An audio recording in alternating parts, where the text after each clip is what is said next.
Will, yes. Right, it's time to welcome our first guests tonight. Two legends of the small screen. It's Joanna and Natalie Cassidy.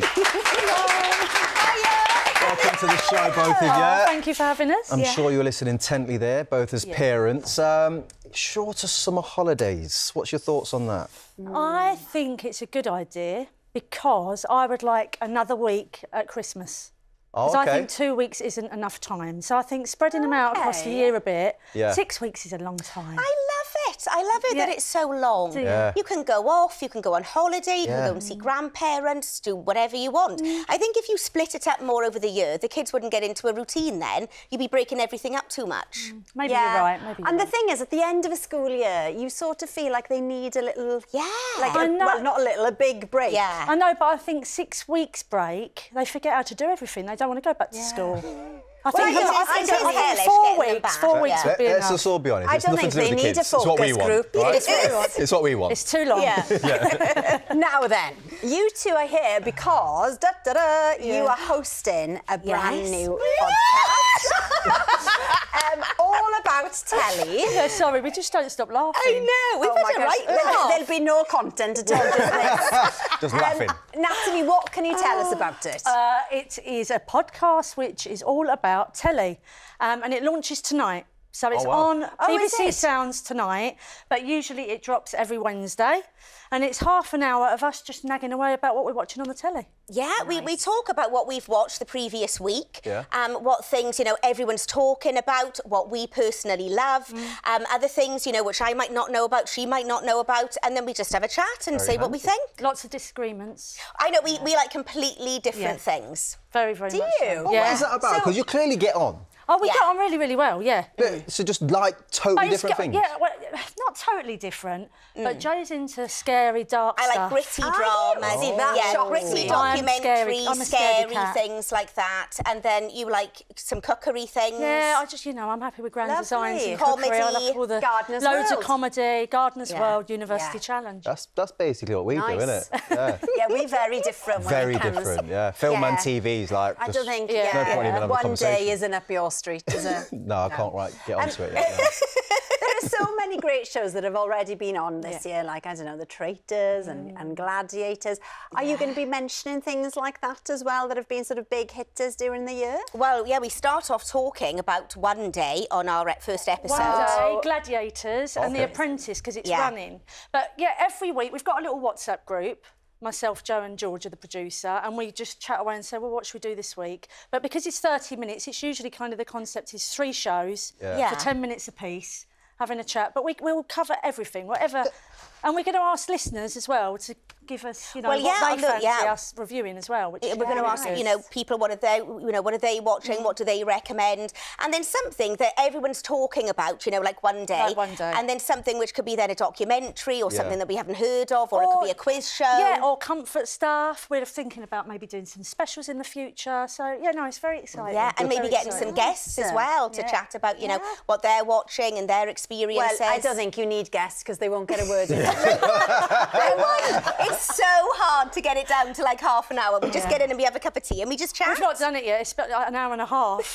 Poor Georgia has to edit it. Yeah. But never mind, there we go. But we want to be like, just come and have a chat with us, listen to us as if you're there with a cup of tea and come and join us. Yeah. Now, you've both played hugely successful characters, of course, Sonia and Stacey. Is it nice to be associated with a character, Joanna?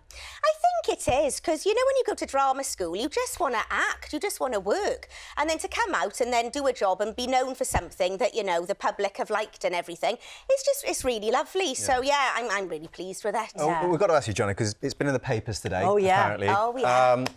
We've got a question in we've had loads of questions, like I said, from the viewers, but Liam's actually asked specifically, do you know anything about Gavin and Stacey potentially coming back this year? Like maybe a Christmas special? No, I don't know anything at all. I said that was going to happen, didn't I?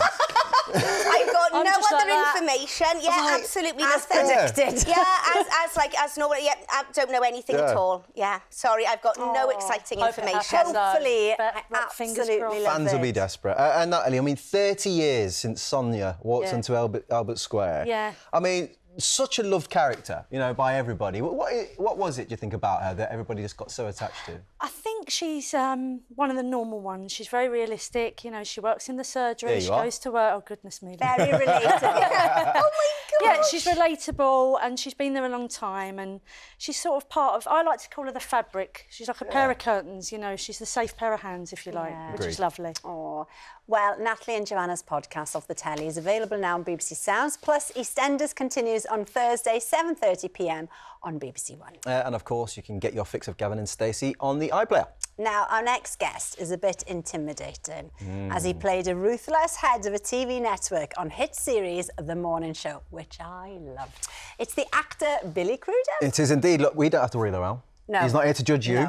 No. You know, he's here to talk about his West End debut on stage, so we can relax, I think. Well, I'm looking forward to that, but... Really are.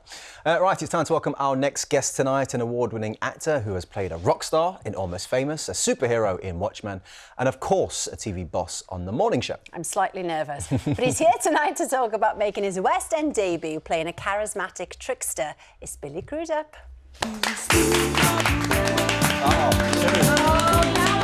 Billy. Watch it. Oh my gosh, honestly. Billy. Welcome to the show, Billy. Thank you very much. You were standing there off camera and I was like having a vibe. I was pretending as though I knew what was going on. I feel like I meant to say Coys to you for some reason. Coys, that is it. Come on, you Spurs. That's what I like to hear. You are. A colleague this morning say, if you see him, all right, there you go. That's a great start, Billy. We're going to get on, me and you. I felt like I did. How are you all? I'm looking forward to your podcast. I just told you. Come on, you Spurs. I've got to tell you, Billy, we've got a couple of big fans on the sofa. Joanna in particular. I'm such a huge very, fan. very I'm excited. So in awe. Let's take some time together. Go on. Big fan of the morning show. I think this is going to be like the first time that anybody ever really sees me mute because I'm so in awe. I feel like I'm in the show. I'm so obsessed with the morning show. You are amazing in it. I absolutely love it. Yeah. Oh my gosh, in the last series you made me cry when you said you and Reese Witherspoon were saying goodbye to each other and I was crying. I know. I'll be quiet now. Oh, Joanna. I think, Joanna, you need tickets to see Billy's new play. Now, this is called Whenever you want to come, Clark. let me know. Thank you. Yeah. So people describe it, Billy, as a kind of a mashup between the talented Mr. Ripley and Saltburn with a bit of Jekyll and Hyde thrown in for good measure. That's Would you agree with that? Like, how would you sum it up? Well, we did it first 6 years ago in New York, and the playwright David Cale, he's from England, but has lived in New York for about 30, 40 years, and he's been writing solo performances for that long. So his idea for the show was, what if I all of a sudden tell my fans that I'm not from England at all, that I'm from Middle America, and I've put on this English accent to make myself feel better. And so he wrote this play about a guy who's from Middle America, who as a young child starts speaking with a British accent because all the people that he loved were on TV, British movies on PBS, and his father beats the heck out of him. And so he develops another alter ego that's more of a strongman. This Harry Clark character is from London. He's kind of ruthless, very charming. And so the two of them start telling the story about how they found themselves with a whole lot of money. And so it's a thriller. And it's odd to say that it's a solo performance thriller because the theater doesn't go for that very often. But that's really what we're going for. And we hope the British audiences like it. I'm sure they will. I mean, all right, so you mentioned solo performance and plenty of alter egos in there. Yes. You play 19 different characters. Wow. How do you prepare for something like that? Well, I don't talk to anybody else typically. This is a very unusual experience for me. While I'm doing it, I have to stay completely focused. And so everybody in my life, my wife and my son, they all get fed up with me because I'm not talking to them. I'm usually on vocal rest. But it's just tedious work. I mean, it's kind of boring, but each character is delineated based on basically what I can do that night and whether or not I can handle. We have. With the director Lee Silverman and the playwright David Cale, we've shaped what our ideas are, but accomplishing it is a different task. So most of all the work has been done. We're fully prepared. You're not going to come see an unformed show, okay? But the characters themselves, they kind of erupt out of me while I'm telling it. So you feel as though you're seeing people in conversation, and it's the magic of theatre. This happens. It's why we go to the theatre, to be It's a transported. tall order. You know? This is coming, isn't it? Yeah, we're all coming. You have to do, well, when you're doing the 19 characters, a few different accents. This is true. As you mentioned, many of which are variations on the English accent. And they're a young boy's perspective of how a British person talks. Oh, there it is, look. That's really very good. Yeah. And do we all sound like that, or do me and Joanna sound different? Who isn't afraid to stand up to someone else. Oh, hello. And then that guy comes up. Yeah. And then he meets a guy named Mark, who's like, oh, wow, so cool to meet you guys. So they evolve in that, and the story of how Harry seduces Mark and seduces Mark's family and makes them all excited about who this Harry Clark character is, who was a tour manager for Sade. Wraps them all in, and hopefully wraps the audience in too. Yeah. That's where Smooth Operator came from. Yeah. That's where Smooth Operator lovely. came from. Exactly. I mean, I just thought it was a cool entrance to walk into. He's in a conversation with Mark, and Mark says, "What do you do?" And it's a made-up character. The person that he's portraying, this Harry Clark person, is just someone he invented that night. And so the first thing that comes to his head is like, "Oh, I was a tour manager / personal assistant / whatever else was needed for recording artists in England." Sade. It's very good. It's his version of English accent. I don't know why. I was half open to have a bit of a laugh with it, thinking he won't be able to do it that well. Really good. It's so good.